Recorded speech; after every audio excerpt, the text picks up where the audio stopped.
এটা অত্যন্ত গুৰুত্বপূৰ্ণ খবৰ দিব বিচাৰিছো। দেশৰ ৰাজনীতিত এতিয়া সবাতোকৈ চৰ্চাত আছে বিহাৰ। বিহাৰক লৈ যেন এতিয়া নতুন ৰণনীতি আৰম্ভ কৰিছে নৰেন্দ্ৰ মোদী আৰু অমিত শ্বাহে।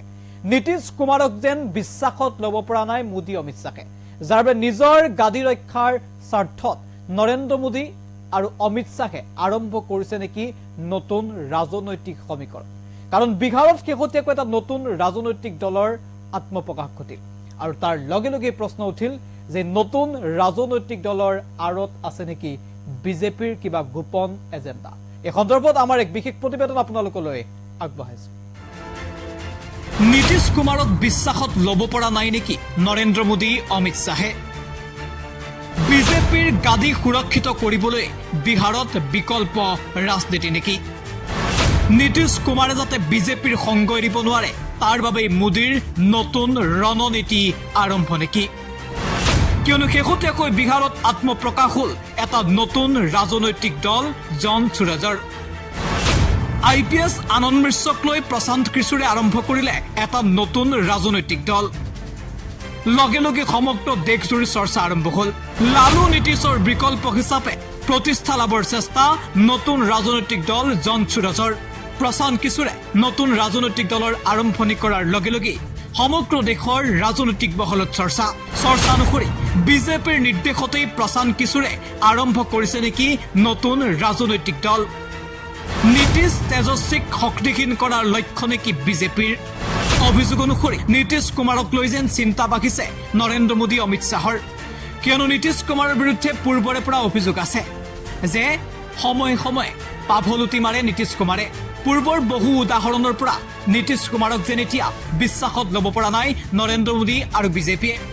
কিন্তু নীতিশ কুমাৰ এতিয়া বিজেপিৰ কিং মেকাৰ।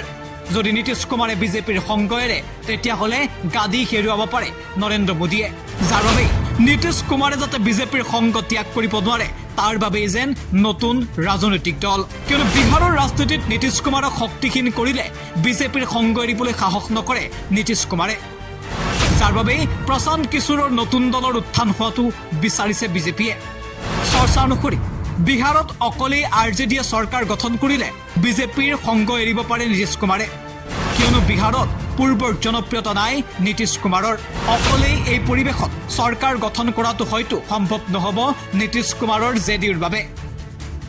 একেদৰে বিহাৰত পূৰ্বতকৈ জনপ্ৰিয়তা বাঢ়িছে লালু প্ৰসাদ যাদৱৰ পুত্ৰ তেজস্বী যাদৱৰ। হয়তো গাদী ৰক্ষাৰ স্বাৰ্থতেই তেজস্বীৰে মিত্ৰতা হ'ব পাৰে নীতিশ কুমাৰৰ, আৰু তেজস্বীৰে মিত্ৰতা হ'লেই বিজেপিৰ সংগ এৰিব নীতিশ কুমাৰে। সেয়া বিচৰা নাই বিজেপিয়ে, যাৰ বাবে প্ৰশান্ত কিশোৰৰ উত্থান বিচাৰিছে বিজেপিয়ে। চৰ্চা অনুসৰি বিজেপিয়ে হেনো বিচাৰিছে যাতে মিত্ৰজোঁটৰ চৰকাৰ হয় বিহাৰত। কিয়নো মিত্ৰজোঁটৰ চৰকাৰ হ'লে সহজেই নীতিশ কুমাৰে সংগ এৰিব নোৱাৰিব বিজেপিৰ।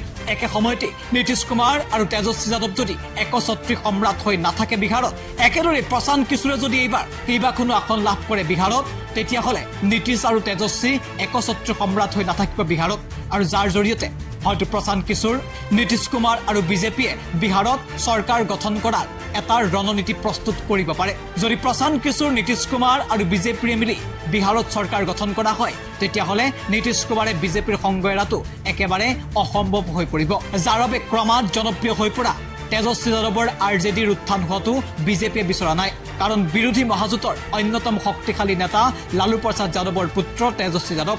গতিকে তেজস্বীক বেকফুটত ৰাখি সমান্তৰালভাৱে নীতিশ কুমাৰকো একছত্ৰী সম্ৰাট কৰি ৰাখিব বিচৰা নাই বিহাৰত, যাৰ বাবে মিলিজুলি বিহাৰত চৰকাৰ হোৱাটো যেন বিজেপিয়ে মনে প্ৰাণে বিচাৰিছে।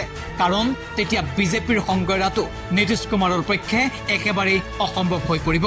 আৰু চৰ্চা অনুসৰি গাদী ৰক্ষাৰ স্বাৰ্থতেই যেন নতুন সমীকৰণ বিজেপিৰ।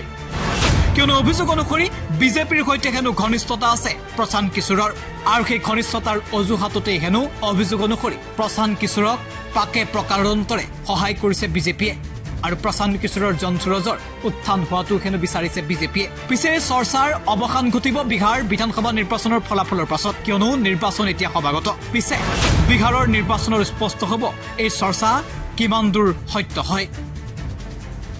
নিউজ ডেস্ক এনি টক্স।